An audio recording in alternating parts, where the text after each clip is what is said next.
our numbers, because it's not really real yet, but we're excited that that could happen. Thank you. Jennifer, we appreciate it. I have a question. Are there any other localities? I know you're just getting started, but have there any committed yet? So I did not pay you to ask me that question, but I actually just spoke at the Blacksburg Town Council work session earlier today, and they were planning to handle this basically as an immediate budget amendment, because they put their budget together, and it doesn't go for vote until April, but there was a discussion today about why would we have to wait until we do an amendment if we haven't approved the budget, because that happens in their April meeting. We should make a stand that we are committed to this now, not as an afterthought.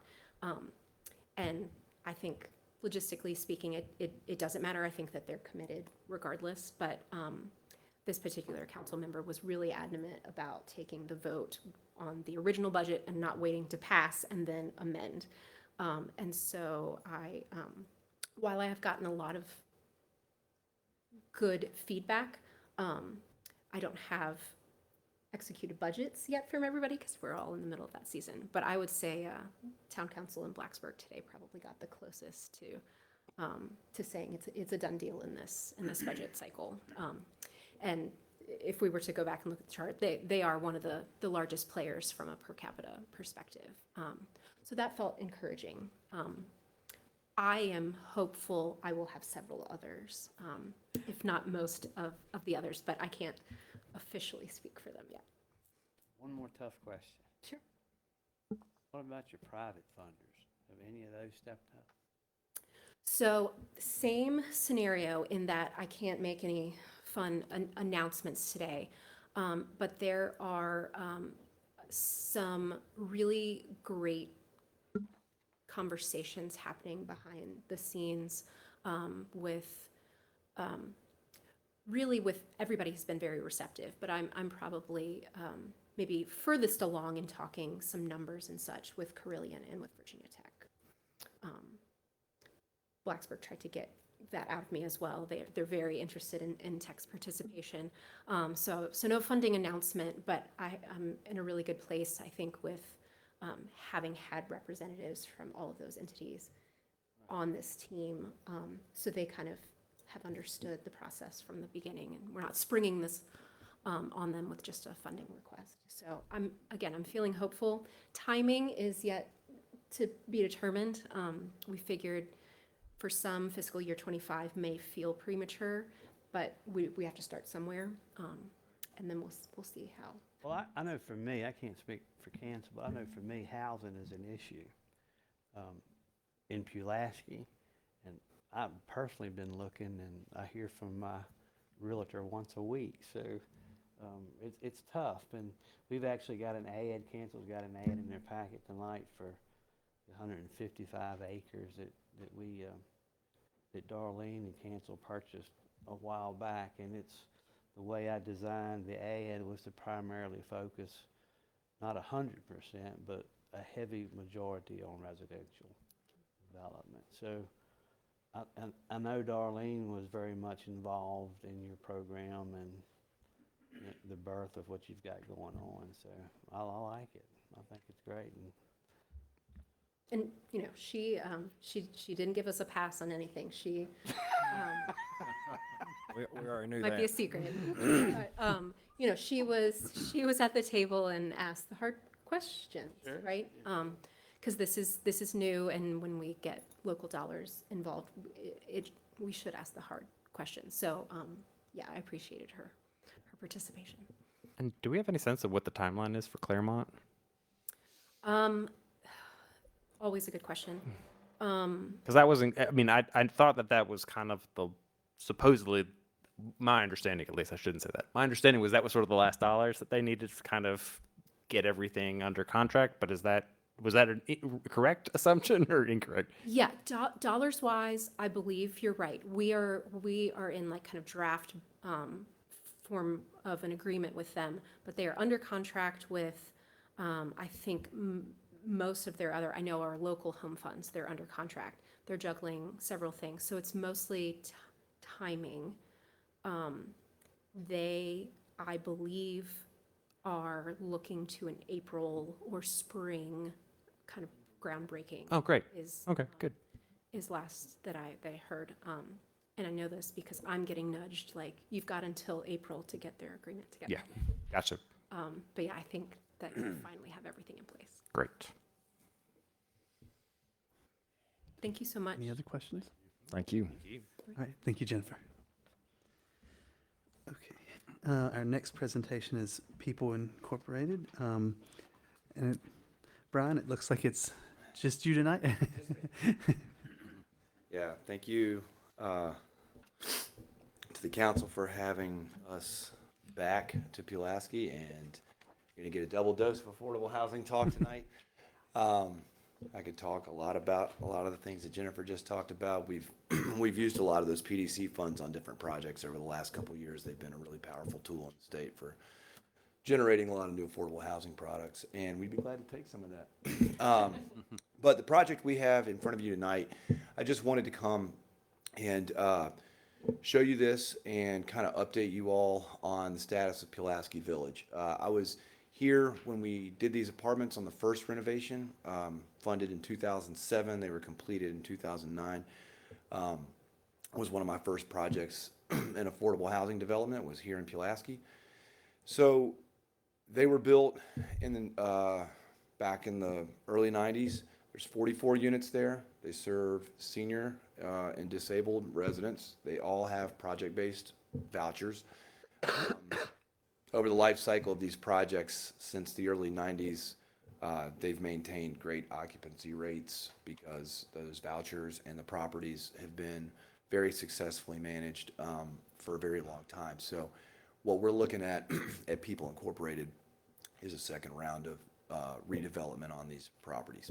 I'm the Vice President and Chief Development Officer at our organization. We are a community action agency located in Abingdon, Virginia. Primary service area is down there and in the northern Shenandoah Valley, northern Piedmont area, but we work housing projects all over the state. Like Jennifer said, some of the investment that those PDC funds leverage in projects are deals like this. And so what we have in front of you tonight is a request for resolution consideration for designating just that project site as a revitalization area, which increases our score for a low-income housing tax credit, which we apply to annually in March to the Virginia Housing. It's not a financial commitment from the locality to the project. It is just a designation on the site that frankly just gives us some points in a very competitive application round. We seek these for all of our developments that we do. We currently operate about 30 multifamily projects across Virginia and a few in Tennessee. And so without reading the resolution to you all, it essentially just boils down to saying without resolution or without this investment, there's no expected investment to occur at that site. And the Housing Authority has deliberately structured that language to make it attainable for most localities to sign off on by resolution. So that's what I'm here with you tonight. The big picture of the project is if we're successful in application this year, which we apply next week, we anticipate the project being built by the end of 2026. It's a couple years worth of pulling funding down for us. We'll apply for different types of permanent funding, a lot of which you are all just kind of debriefed on indirectly. So it'll be a 2-year process for us essentially. And then we would the aim of our organization would be to keep these units in service with rural development for the elderly, affordable housing in perpetuity. I hope that I'm back here in 15 years asking for something else to renovate the apartments again. So every 15 years they exit that compliance period. We want to redo them. We want to bring them back up to like new condition and operate them for another 15 years. So I'm happy to answer questions about the project, about the process, about the funding.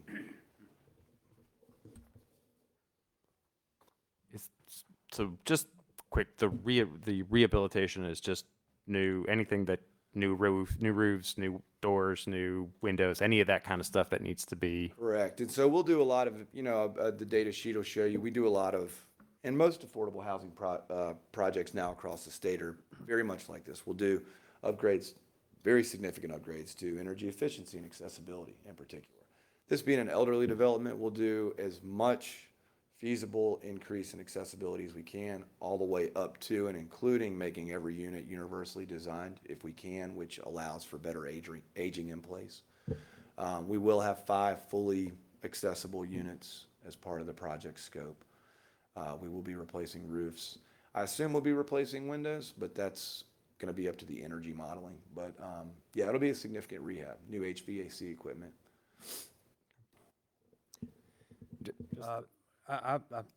You guys keep that place so well maintenance out there. It looks really good. It's one of the few places I've seen it's really kept really nice. I've noticed that over the years, and it's retired deputies was in and out of that place very little. I appreciate But that. it's, I'll tell my uh, property it management is- staff that. It's very well maintenance, very well kept. Thank you. That's just you guys are the model of it. Just from our standpoint, we're able to set as many revitalization areas within the town as we want without conflict, I guess, of preventing or causing an issue for future revitalization areas or anything of that nature. Does that question make sense? I don't know, there's no issue with having, because I know we've set revitalization areas recently for another project. I can't remember which one it was, but let's just say, let's say 9 other projects came along and they all needed revitalization areas for those projects to, have access to funding. We can do that as much as we want, I I'm believe. sure, yeah, and again, what he's asking for is just moral support. So his letters of application a lot better. He's gonna try to get one from the governor too, so, I mean, I'm using that jokingly, but they're trying to get letters of support from as much as they can to make their application look more attractive. Thank you. I know that didn't answer your question, but I tried. Thank you. Thank you all very much. All right, thank you, Brian. All right, next on the agenda is Resolution 2024-14, declaring Pulaski Village 2 project to be a revitalization area in the town of Pulaski, Virginia. Mr. Mayor, I move that we approve Resolution 2024-14 as written. Second. And may I have a roll call for that, please? Mr. East? Aye. Mr. Dawson? Aye. Mr. Ratliff? Aye. Mr. Klontz? Aye. Mr. Reese? Aye. All right, you'll have that signed very soon. All right. Next is Resolution 2024-15, resolution reappointing Todd Bruce to the Cemetery Board of Trustees. That's pretty well tells what it is, so if someone wants to make a motion.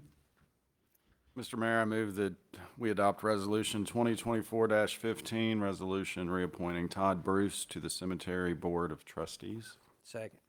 Okay, may I have a roll call for that, please? Mr. East? Aye. Mr. Dawson? Aye. Mr. Ratliff? Aye. Mr. Klontz? Aye. Mr. Reese? Aye. Next, we have the public comment period. I have no slips, so we'll move on to the consent agenda. This is February 20th, 2024 Town Council meeting minutes. If someone wants to make a motion to accept. I move we adopt February 2024 Town Council meeting minutes as written. Second. Sorry. And may I have a roll call for that? Mr. East? Abstain. Mr. Dawson? Aye. Mr. Ratliff? Aye. Mr. Klontz? Aye. Mr. Reese? Aye. All right. Next, we move to the council comments. Mr. East? I do not have anything this evening, Mr. Mayor. Thank you. All right. Mr. Dawson? I just had one thought, and I don't know if anybody else has any thoughts on the matter, but, at our last meeting, we had a gentleman that came that spoke pretty good about, some concerns that he had in regards to unleashed dogs on the trails and things that he was seeing around downtown. I know we've recently seen a lot of information about the post office and, concerns about potential issues there with folks maybe doing things that they shouldn't be doing there. And I've got a chance to speak to a couple other businesses, that, mentioned that maybe from time to time they might have an issue with, maybe some Roman traffic around town that's, not necessarily serving, maybe causing trouble or issues. And we have a new police chief, and it might be a great time to maybe as a group, maybe revisit and draw in as much thoughts or conversations about, the community policing side of maybe these areas.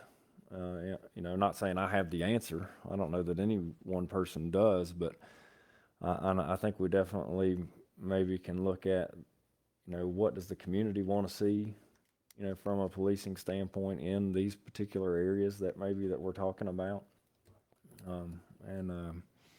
Just see if there's anything different that we could look at from a standpoint of putting our best foot forward, and probably really should be driven from a citizen standpoint of what do they feel like they're not seeing from us that we could, do a better job to support them.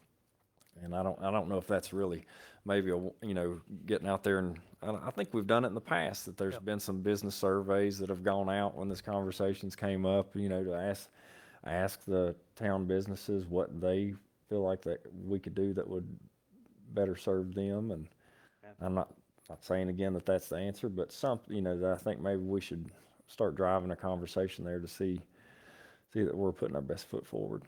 Absolutely, we will. And it's ironic you bring that up.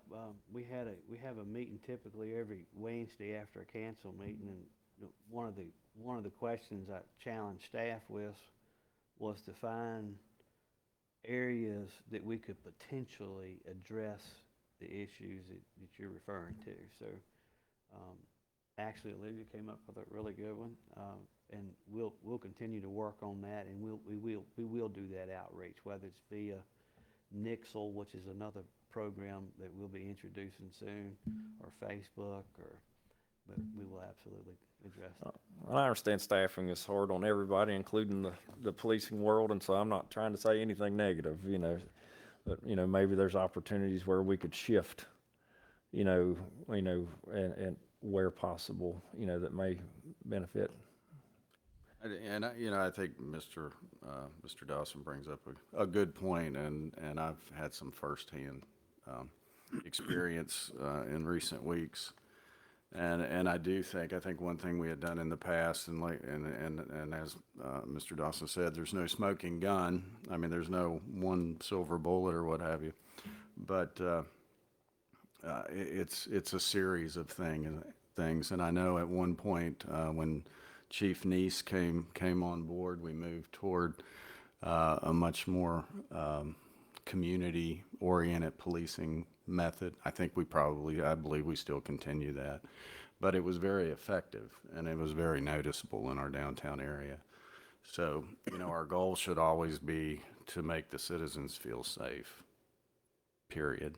And I know our police force has done a fantastic job of that, but I agree, it's probably time to have keep it fresh in our minds and keep looking at new ways to tackle a real problem. So.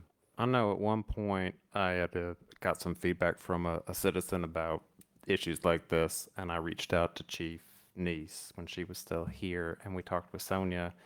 And what I think sometimes happens is you get a disconnect. There were folks who were working at a business who didn't know when they could or when they should be calling. And one of the things I was encouraging them to do, and I'm sure they're doing it, I don't know how frequently, but that there's sometimes a disconnect between the person who the chief talks to, the business owner or manager, and then the person who's sitting behind the counter or something like that. And I think there is there's probably a gap to be bridged there. And I don't know, there's lots of different ways to do that, whether it's just, our officers walking in and introducing themselves and saying asking if they're, just having that sort of one-on-one interaction. But I think that there is there sometimes is that sort of gap in between, you know, who we're talking to necessarily and who, you know, who is dealing with the issues day to day. And that's a really good point, because your management's likely not gonna be in these businesses in the evening. Or just, I mean, I mean, they could just not be there. You know, they're not there all the time. You know, I mean, we don't have businesses that have dozens of people working behind the counter, in most cases. So That's all I have. Thank you. Mr. Ratcliffe? Real quick, spent a little time on Main Street the other day, and it was good to see cars line up on both sides, traffic. Got another little general store opened up. Got a chance to go in there, walk across. Got good little pretzel over there, a drink. We got another shop. I'll let the ladies announce that coming down the road. They get ready to open up. It's going to be a really nice shop. So we've got more renovations going on Main Street or sidewalks in the near future. So it's work in process. It's coming along, and I just wish or I hope the town people get out and support what we do have here to grow even bigger. That's the name of the game. All right, and especially the mayor's got a lot of stuff going on down in there, and what you do, everything else bleeds off that store to the little store across there. Go and get you something to eat. It's it's there. We got to take care of it. Got a nice shop down here for people who love to hunt. Right across, guy does concealed weapons. He's got a really nice store in there. Builds weapons. He's got all kind of clothes. It's there. But anyway, hang in there, Mr. Day, and we'll get there with you. Thank you. Mr. Klotz? Nothing this evening. Mr. Reese? Just like two quick things. Now I'm forgetting what it was going to be. You know what? I can't remember it. It's not that important. Yeah, I just had it with the tip of my tongue and then it just disappeared. It's a long day. I'm a phone call away. I know. I did have a chance to talk to Mr. Day this week, and we discussed a bunch of stuff, and so I'm looking forward to burdening him with many new tasks that he can take full credit for until I do.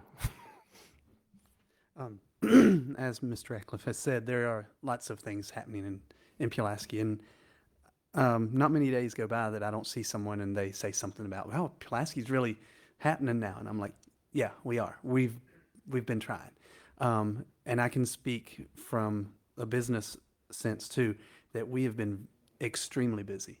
I've seen more people that I don't recognize lately too, and I like that too. That means that people are coming back to Pulaski to reintroduce themselves to our community that haven't been here for years, and I love it. I'm not saying that the locals don't, because I see a lot of those too. I get to talk to a lot of people, but it's good. I mean, things are happening here, and I think that this is just the cusp of what's going to happen. We've got good council, we've got good workers here. We're moving forward, and it looks really good. I'm as Mr. Reese, and seems like there was something else, but I will talk to you afterwards because I know of one thing, but it's all right. But yeah, so with that, we'll move on to the manager's report. This is your time. All right. I just want to say again, thank you for the opportunity. Thank you for having enough faith in me to step up to the plate and carry on the tasks that are already at hand. So typically a town manager goes into a locality and tries to put out fires and start new projects and, bring some wealth to the community. And there's enough projects on the table. If we can just finish those projects in a reasonable amount of time, and, the new projects will just pop up along the way. But there's a lot of projects on the table. Staff's been incredible to work with. And I look forward to it. And I just want to thank you again for the opportunity. All right. With that, just a reminder of our next council meeting. It will be March 19th, 2024, closed session at 5:30, open session at 7. As I have nothing else on the agenda, I declare this meeting adjourned.